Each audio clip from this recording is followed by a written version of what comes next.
They were designed to be the best. They met enemies face to face, endured tragedies and enjoyed victories. They went down in history due to the bravery of their crews. They are the ships that deserve to be called naval legends.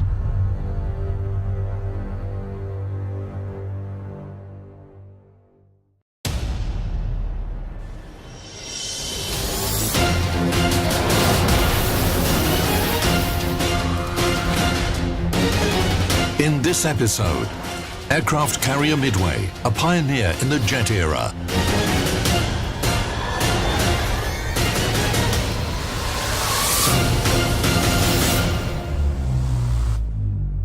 The USS Midway was an engineering marvel when it was commissioned right at the end of World War II. It took 5 years to design, 90 tons of blueprints, only 17 months to build.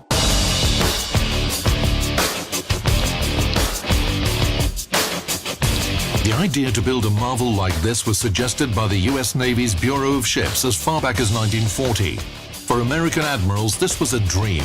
A carrier that would be as robust as a battleship and have at least 120 aircraft on board. Over the course of the war, the role of carrier-borne aviation increased, and the admiral's dream became more real. In autumn 1943, while the heavy Essex-class carriers were already fighting in the Pacific, the United States launched construction of a supercarrier. This has always been a dream. The Chinese built the wall, the Egyptians built the pyramids, the Japanese built Yamato, and the Americans built Midway.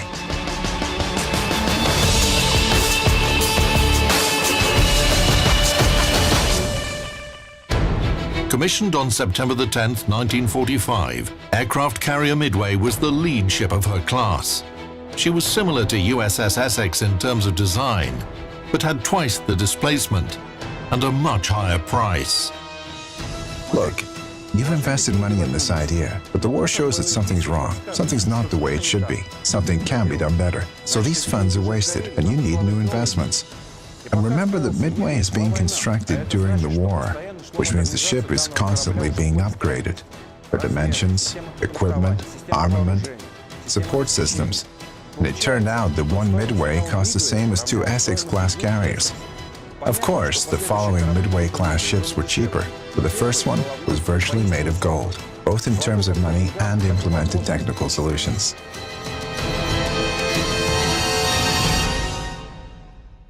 Specifications of aircraft carrier Midway. Length, about 968 feet. Beam, 135 feet. Total displacement, about 60,000 tons.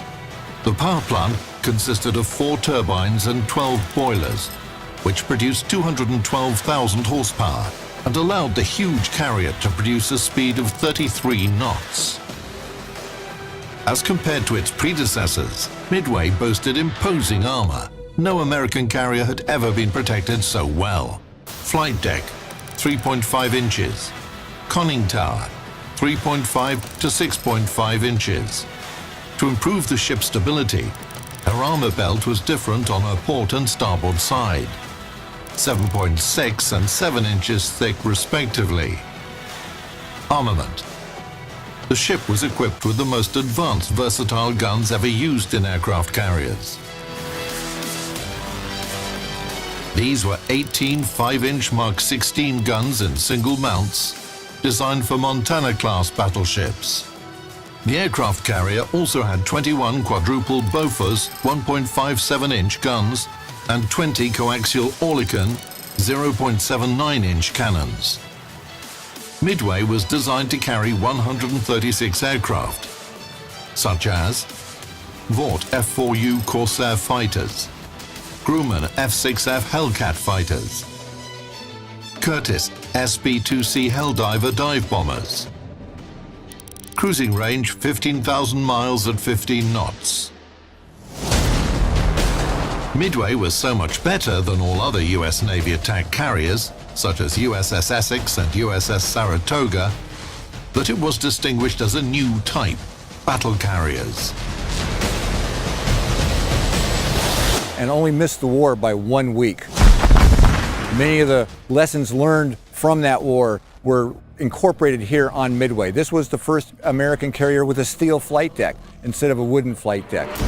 The advantages of a steel-armored deck were evident. It minimized the impact from direct hits and fires, while the damage control party could deal with the rest.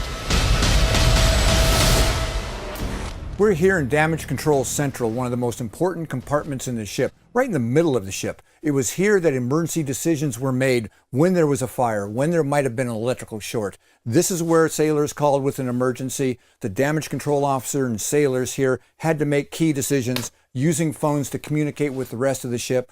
But that could only take place if these young sailors were experts in the blueprints of Midway. Blueprints that were constantly changing as the ship was modified and modernized. They would provide the information to the damage control officer to make the key decisions, and then he would call the captain 14 decks up in the bridge to keep him advised. A very, very important place here on the USS Midway. Making the carrier's survivability as high as possible wasn't just the paranoia of American shipbuilders. By the middle of the war, the Japanese Air Force had destroyed several US carriers. So Midway turned out to be a truly unsinkable ship, which could withstand any raid and remain combat capable even when critically damaged. Quite often, you will hear an incompetent opinion that USS Midway was designed as an armored ship based on the experience of kamikaze attacks, but that's completely wrong. Kamikazes came after 4 years of the war. The Midway was designed in 1940, when the United States of America hadn't even joined the war.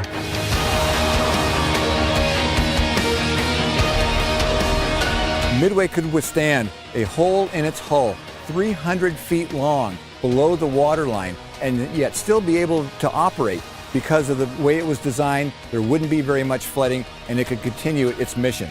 So this was a ship that was a true pioneer when it came to armament and being able to withstand enemy attacks.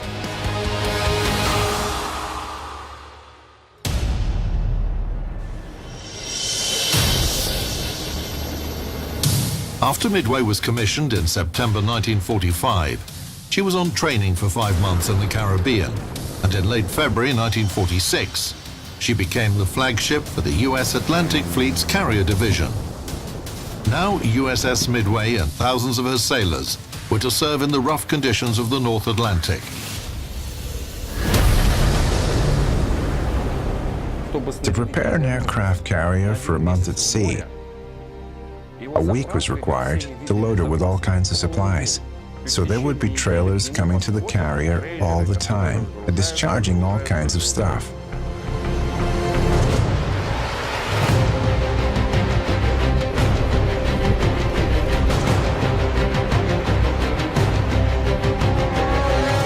Midway was a floating city at sea, population 4,500. Imagine 4,500 sailors all living inside 3 football fields 250 feet apart, in nests of beds like this throughout the ship, in a very difficult environment. They are 3 high, solid steel ship, no air conditioning, no such thing as privacy. Privacy indeed was a distant memory aboard the USS Midway, and yet these are the living conditions that were necessary for 4,000 men.